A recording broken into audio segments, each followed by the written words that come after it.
Bonjour et bienvenue à cette capsule vidéo du deuxième dimanche de l'Avent 2021. Le thème de cette année est, je nous le rappelle, « Avec lui, espérez encore ».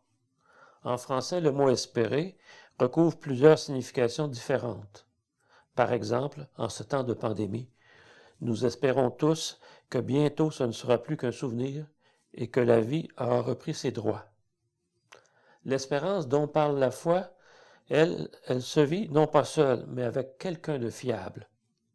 C'est Jésus qui nous a dit, « Lorsque vous serez 2 ou 3 réunis en mon nom, je serai au milieu de vous, et je serai avec vous tous les jours jusqu'à la fin des temps. »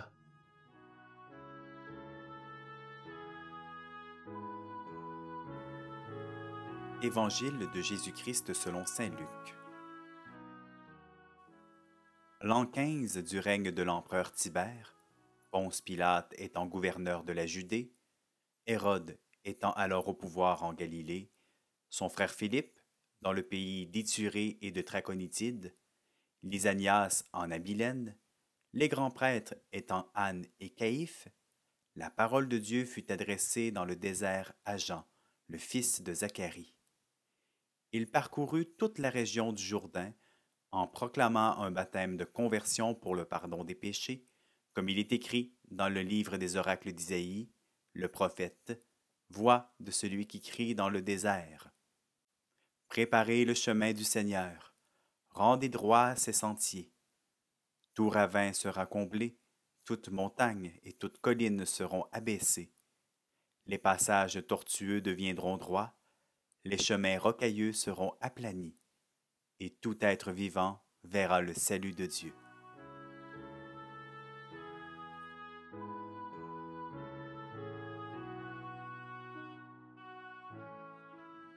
L'Évangile d'aujourd'hui met déjà en place les principaux protagonistes qui vont revenir au moment de la passion de Jésus. Ponce Pilate, Hérode, Anne et Caïphe, les grands prêtres. Jésus s'insère dans une histoire qui commence avec un début et se termine par une fin. Jésus appartient à un moment précis de l'histoire de l'humanité. Ce moment, c'est celui de l'annonce de la bonne nouvelle qui s'inaugure avec l'entrée en scène d'un autre personnage, Jean le Baptiste. Celui-ci a entendu la parole de Dieu qui lui a été adressée au désert. Ce lieu, où la faim et la soif tenaillent, est à la fois un lieu de vérité et un lieu de mirage trompeur. Jean ne s'y laisse pas prendre, puisqu'il y entend la voix de Dieu qui lui donne une mission, celle de proclamer un baptême de conversion pour le pardon des péchés. Aujourd'hui, la notion de péché n'est pas très populaire. Dans un passé encore récent, on apprêtait le péché à toutes les sauces, tant et si bien que les gens ont délaissé majoritairement jusqu'à l'idée même de péché. Le moins que l'on puisse en dire, c'est que le mot n'a plus la cote. Toutefois, il y a en nous un côté plus sombre, voire inavouable, que l'on aimerait passer sous silence. Il nous arrive même de l'oublier. Je pense ici à nos accointances avec la mort. Par exemple, il y a une inégalité dans le partage des ressources, pendant qu'une portion de l'humanité étouffe sous un consumérisme immodéré, le très grand nombre manque même du nécessaire, nourriture, eau, un toit pour se protéger. Des besoins de base demeurent insatisfaits. Il y a aussi la nature qui se révolte, avec de plus en plus d'incidents climatiques majeurs qui se produisent un peu partout dans le monde. Que l'on pense ici aux super ouragans, aux sécheresses de plus en plus fréquentes et inhabituelles, aux pluies diluviennes et aux inondations catastrophiques. Le réchauffement climatique avec son lot de dérèglements destructeurs fait partie de la donne. Il faut également regarder la violence qui est de plus en plus présente dans nos vies, que l'on pense aux meurtres gratuits, à la criminalité organisée, jusqu'à la cybercriminalité. En Église, Il y a le scandale majeur de l'abus sexuel des jeunes, et même si cela passe encore inaperçu, les abus de pouvoir commis au nom de la foi et du salut. L'homme est devenu un loup pour l'humanité. Ce tableau démontre que l'humanité est prisonnière en elle-même et qu'elle a besoin que des changements énormes et majeurs se produisent. Habituellement, cette transformation est repoussée à plus tard, ou encore demandée des autres comme si nous y étions déjà. C'est la fuite en avant qui domine, et toutefois il est urgent d'agir. Cette urgence n'est pourtant pas nouvelle, puisque la nécessité et l'urgence de la conversion est comme la trace lumineuse qui parcourt l'ensemble de la Bible. Elle présuppose que nous sommes une humanité perdue, une humanité qui, dans ses déserts, a succombé aux mirages trompeurs qui ne sèment que la désolation. Les mirages, les promesses d'un avenir meilleur qui arrivent comme par magie, sont futiles. Et pourtant, nous nous laissons prendre. La nécessité de la conversion présuppose la perversion, non pas au sens moral du terme, mais au sens d'égarement et de perte d'orientation. L'humanité enfermée en elle-même produit une sorte d'enfer encore plus désertique qu'un véritable désert. Que nous soyons croyants ou pas, c'est l'humanité enfermée dans sa logique de destruction qui devrait nous inquiéter. La menace vient de l'intérieur. Cet état de fait me réconcilie personnellement avec ma propre histoire, puisque moi aussi je suis membre de cette humanité pécheresse, détournée de Dieu. Cela me rappelle les péchés que l'on énonce dans un aveu et que l'on peut compter. En même temps, je découvre un autre visage du péché. Celui-là ne fait pas nombre. Cela signifie qu'on ne peut en faire une liste et les compter. C'est le péché qui ronge l'humanité de l'intérieur, sur lequel nous n'avons qu'un pouvoir limité. L'appel de Jean retentit dans nos déserts d'aujourd'hui. Préparez le chemin du Seigneur, rendrez droit ses sentiers. Oui, nous avons du travail à faire en préparant et redressant ce qui mène au Seigneur. Ce travail n'est jamais fini tant que nous vivons.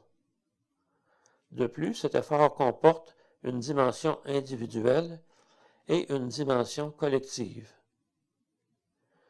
Dans une telle perspective, on est bien loin de l'expression « faire son salut ».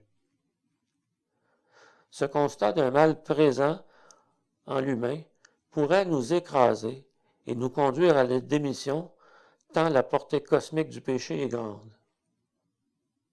S'il n'en dépendait que de nous, il y aurait fort à parier que nous fassions faux bond. Heureusement pour nous, la conversion ne repose pas que sur notre bon vouloir. Selon l'Évangile du jour, nous espérons l'action du Seigneur. Sans minimiser notre responsabilité envers l'humanité et l'environnement, nous pouvons compter sur le Seigneur qui travaille les cœurs. Ce travail est exprimé dans les dernières lignes de l'épisode d'aujourd'hui. Tout ravin sera comblé, toute montagne et toute colline seront abaissées, les passages tortueux deviendront droits, les chemins rocailleux seront aplanis, et tout être vivant verra le salut de Dieu. L'absence de sujet du verbe qui est au futur fait référence à l'action du Seigneur. C'est lui qui transforme une humanité perdue en une humanité sauvée. La bonne nouvelle du salut, c'est justement que le salut ne dépend pas de nous, mais du Seigneur. Il y a un Dieu qui aime l'humanité follement, car il s'y engage avec tout ce que cela comporte, y compris l'expérience de la mort. Il est encore temps de consentir à être sauvés en nous engageant à changer ce que nous pouvons changer et espérer du Seigneur les fruits que nous ne pouvons pas produire.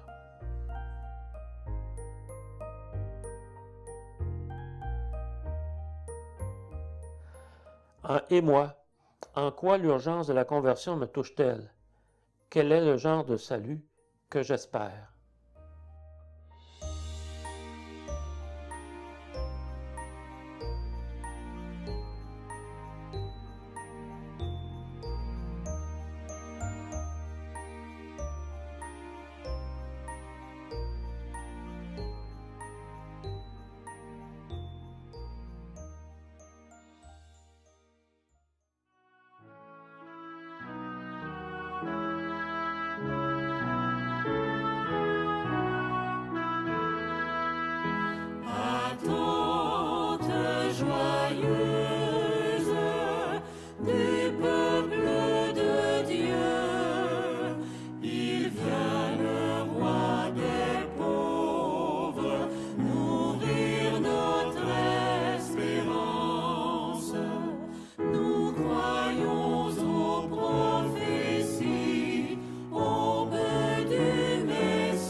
Seigneur, tu viens à notre rencontre même au milieu de nos déserts.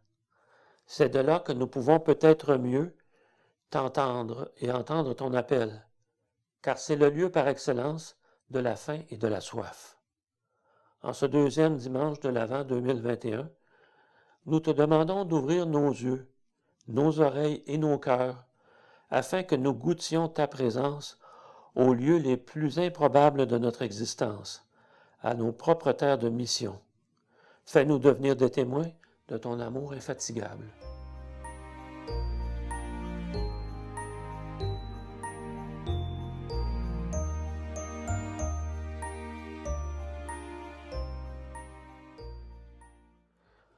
Pour cette semaine, je vous propose comme défi de tenter de discerner la présence du Seigneur là où nous la croyons invraisemblable, voire impossible.